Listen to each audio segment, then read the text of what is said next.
teman-teman, bertemu kembali dalam mata pelajaran sosiologi setiap hari Senin pukul 8.40 sampai dengan 9.40 di channel Sosiologi. Sosiologi 1 Sosiologi.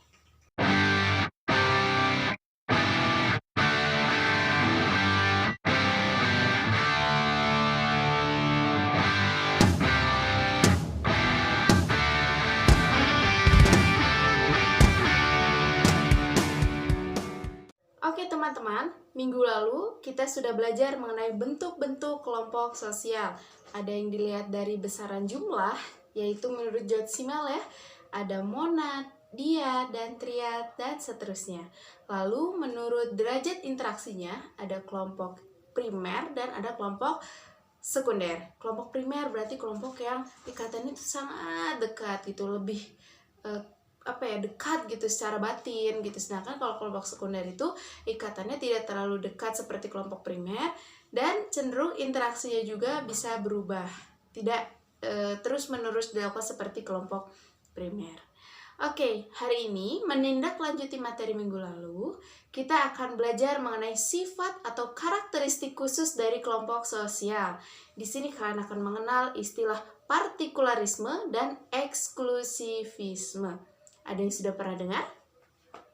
Oke, kalau belum, mari kita belajar bersama ya, apa itu partikularisme dan eksklusivisme. Kita mulai ya. Di sini, karakteristik khusus tersebut dibagi menjadi dua, yaitu partikularisme dan eksklusivisme. Yang pertama, kita bahas dulu partikularisme ya. Partikularisme ini menurut Kamus Besar Bahasa Indonesia, yaitu suatu paham yang mengutamakan kepentingan pribadi di atas kepentingan umum. Jadi benar-benar mendahulukan apa yang dia inginkan dibandingkan punya orang lain. Atau kalau misal dikaitkan dengan kelompok sosial, yaitu dia menganggap bahwa kelompoknya itu jauh lebih baik dibandingkan kelompok orang lain.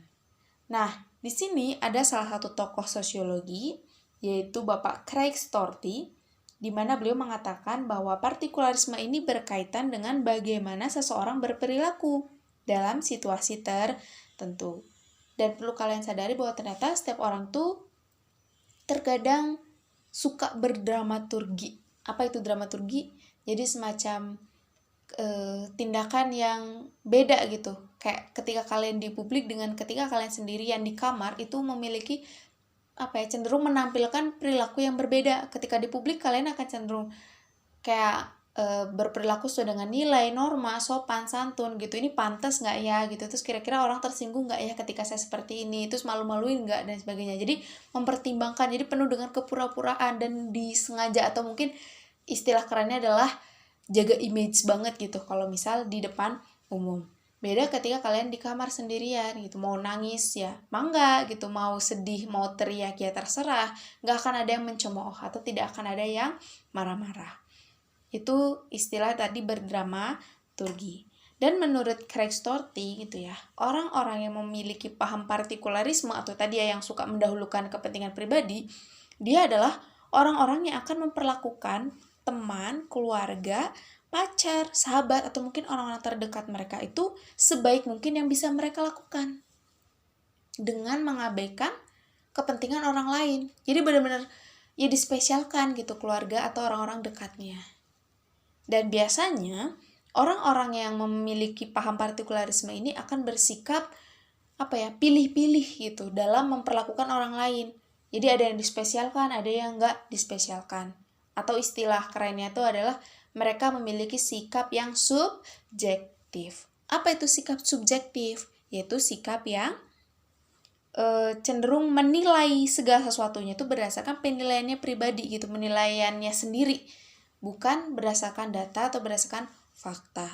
Berbeda dengan sikap yang objektif. Kalau objektif itu akan cenderung menilai segala sesuatu itu berdasarkan kualitas yang benar-benar ada atau berdasarkan fakta dan data-data yang diakui oleh banyak orang. Itu adalah sikap objektif.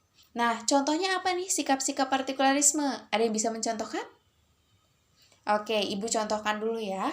Yang pertama adalah sikap seorang pemimpin dalam suatu perusahaan yang cenderung memilih-milih nih untuk merekrut karyawannya. Misal ada 10 orang yang ingin masuk ke dalam perusahaan tersebut, tetapi dia melihat mana nih yang memiliki kedekatan atau memiliki ikatan darah dengannya, atau mungkin kekerabatan atau orang-orang yang dia kenal gitu.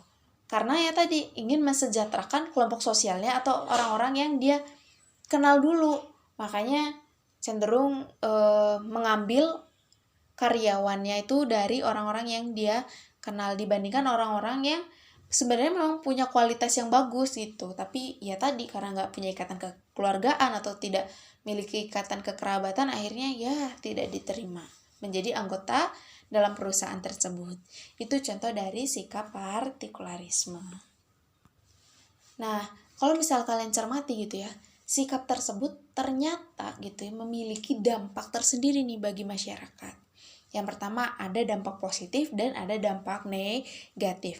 Kalau dampak positifnya ya karena tadi ya memperlakukan orang lain cenderung dispesialkan gitu. Maksudnya orang lain di sana adalah orang yang dia kenal, orang yang dia dekat gitu ya.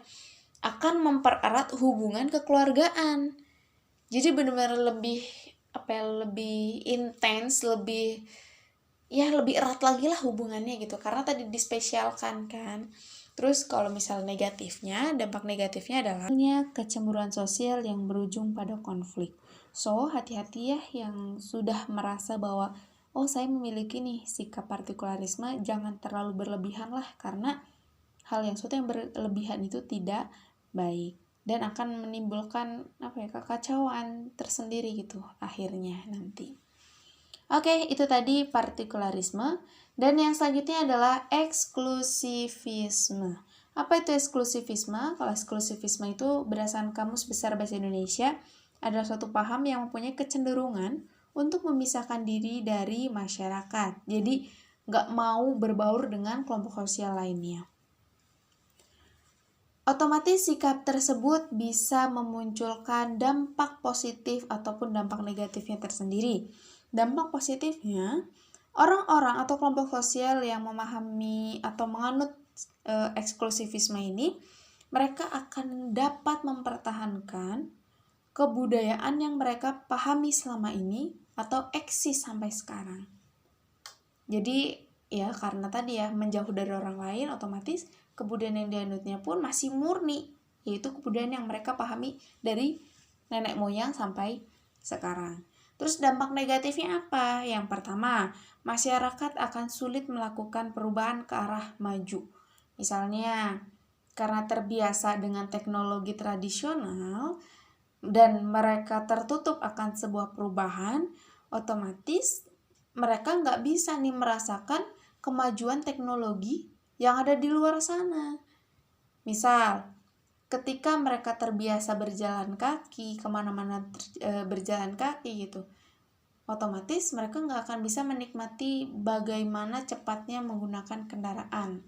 Atau mungkin tidak tahu nih rasanya menggunakan kereta itu seperti apa, naik pesawat terbang seperti apa, dan lain sebagainya.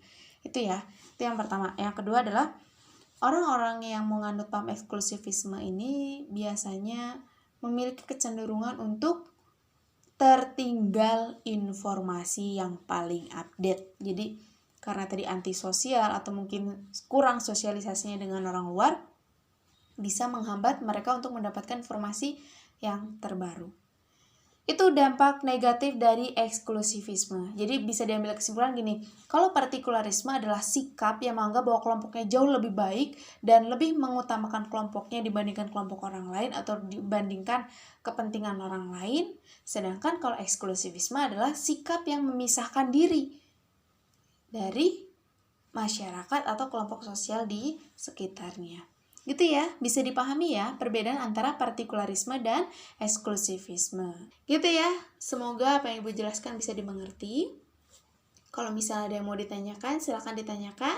Dan setelah ini silakan kerjakan games yang sudah Ibu sediakan di aplikasi Google Classroom. Sampai bertemu pada pertemuan selanjutnya ya, minggu depan kita ulangan. Siapkan segala sesuatunya, semoga apa yang kita pelajari hari ini dan apa yang akan kita lakukan di pertemuan selanjutnya bisa membawa manfaat tersendiri bagi diri kita ataupun orang lain yang ada di sekitar kita. Oke, Ibu cukupkan. Wabillahi taufiq wal hidayah. Wassalamualaikum warahmatullahi wabarakatuh. Sampai jumpa pada pertemuan selanjutnya. See you.